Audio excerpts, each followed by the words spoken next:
Jurisdiction बनाई जाती है, कहाँ आपका केस डलेगा। आपके आगे पीछे घूमेंगे कि मेरा चेक प्रेजेंट मत कर, मैं दे दूंगा पैसे।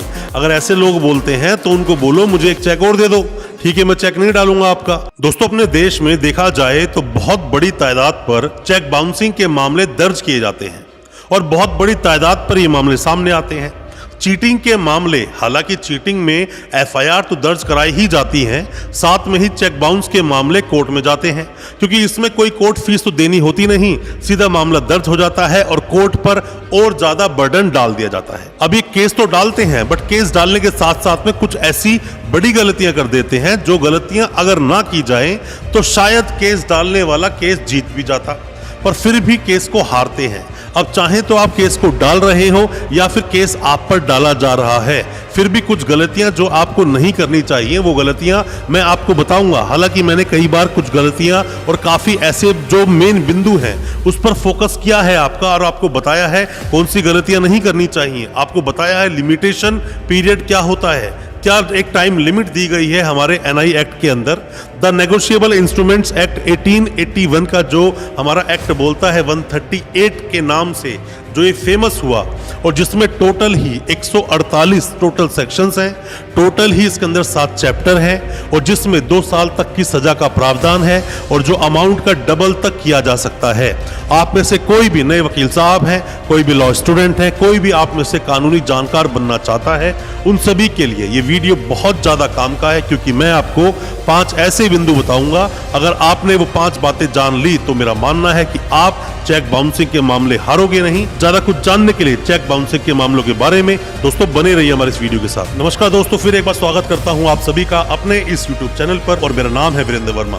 जैसा आप सभी जानते हैं, हम इसी तरह की लीगल अवेयरनेस की चेक बाउंस पर डिटेल्ड वीडियो आपके लेकर आते हैं, और साथ में लेकर आते हैं सुप्रीम कोर्ट के लेटेस्ट जजमेंट्स। ज्यादा कुछ जानने के लिए और अपडेट रहने के लिए, सभी तरह के चेक बाउंसिंग अपडेट्स के लिए हमारे चैनल को अभी सब्सक्राइब करें, साथ में लगा बेल आइकन जरूर दबा दें। दोस्तों टोटल जो 5 बातें हैं, अगर ये 5 बातें अगर आप फॉलो करेंगे अपने केसेस में तो आप केसेस को नहीं हारेंगे। सबसे पहली बात दोस्तों, होता क्या है कि चेक बाउंसेस के मामलों में ज्यादा विटनेस तो होते नहीं। मान लीजिए किसी ने आपको एक चेक दिया 5 लाख रुपए का।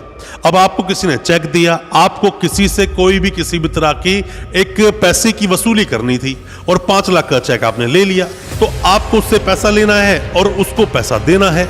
अब यहाँ बीच में कोई विटनेस तो है नहीं, ज्यादा विटनेस होती भी नहीं है ऐसे मामलों के अंदर, और ज्यादातर ऐसे मामलों में ज्यादातर पर्सनल या कैश उधारी के मामले ही सामने आते हैं। अगर कोई माल लिया दिया गया हो या कोई चीज बेची गई हो या कोई भी ऐसा कोई लीगल लायबिलिटी का मामला हो, तो वैसे ही आपका मामला बहुत ज्यादा स्ट्रांग होता है। तो ऐसे मामलों के लिए तो आपको वीडियोस देखने की जरूरत पड़ती नहीं है, पर मामले की जरूरत पड़ती कब है, जब मामले के अंदर आप जानते हैं कि लीगल लायबिलिटी नहीं बनती है। पर जब लीगल लायबिलिटी नहीं बनती है तो ऐसे में तो खुद कोर्ट भी आपके लिए बाउंड नहीं है कि आपके पैसे की वसूली वो करवाएगा। ज्यादा विटनेस नहीं होते हैं तो आपकी खुद की जो विटनेस जब क्रॉस आपको किया जाएगा तो आपको बहुत अच्छे से अपनी गवाही पर ध्यान देना है। अपने वकील साहब से पहले मिलना है, गवाही होने से पहले वो बताएंगे आपको क्या क्या सवाल आपसे पूछे जाएंगे, उनके जवाब क्या होंगे, क्योंकि जो नोटिस दिया गया, जो पिटीशन फाइल की गई, उसमें सब बातें लिखी जाती हैं। अगर आपको अपना केस ही नहीं पता होगा तो आप केस हार जाओगे। जो सवाल आपसे पूछे जाएंगे आप यहाँ वहाँ के जवाब दोगे और आपका पूरा का पूरा केस पूरी तरह से बिखर जाएगा ताश के पत्तों की तरह, और आपका केस आपके हाथ से निकल जाएगा। केस की पूरी तरह से आपको पता होना चाहिए, केस की पूरी तरह से तैयारी होनी चाहिए। अपने वकील साहब से 1-2 दिन पहले आपको मिलना चाहिए, उनके चैम्बर में आपको जाना चाहिए, केस की तैयारी करनी चाहिए। सबसे पहला पॉइंट तो आपको ये पता होनी चाहिए। दूसरी बात, जब आपको सबसे पहले आपने नोटिस दिया, नोटिस सबसे पहली बात तो अच्छे किसी भी अधिवक्ता से बनवाएं, अच्छे वकील साहब से बनवाएं, अच्छा नोटिस बनवाएं, क्योंकि नोटिस के आधार पर ही पिटीशन तैयार होती है दोस्तों। क्योंकि बाद में जब केस बनेगा तो नोटिस का बहुत ज़्यादा महत्वपूर्ण उसमें योगदान होता है। जुरिस्डिक्शन बनाई जाती है, कहाँ आपका केस डलेगा। जैसे हम लोग दिल्ली प्रैक्टिस करते हैं, मान लीजिए कि मैं दिल्ली रहता हूँ, दिल्ली में जहाँ मेरा अकाउंट है उस अकाउंट में जब मैं चेक डालूंगा तो उसी का जो नियर बाय कोई भी कोर्ट होगा तो वहीं पर वो केस जाएगा। तो इसीलिए जुरिस्डिक्शन देखा जाता है। तो नोटिस को बहुत अच्छे से ड्राफ्ट करवाएं, नोटिस जब आप भेजेंगे उसी के आधार पर आपकी पिटीशन बनेगी, वो पिटीशन कोर्ट में जाएगी।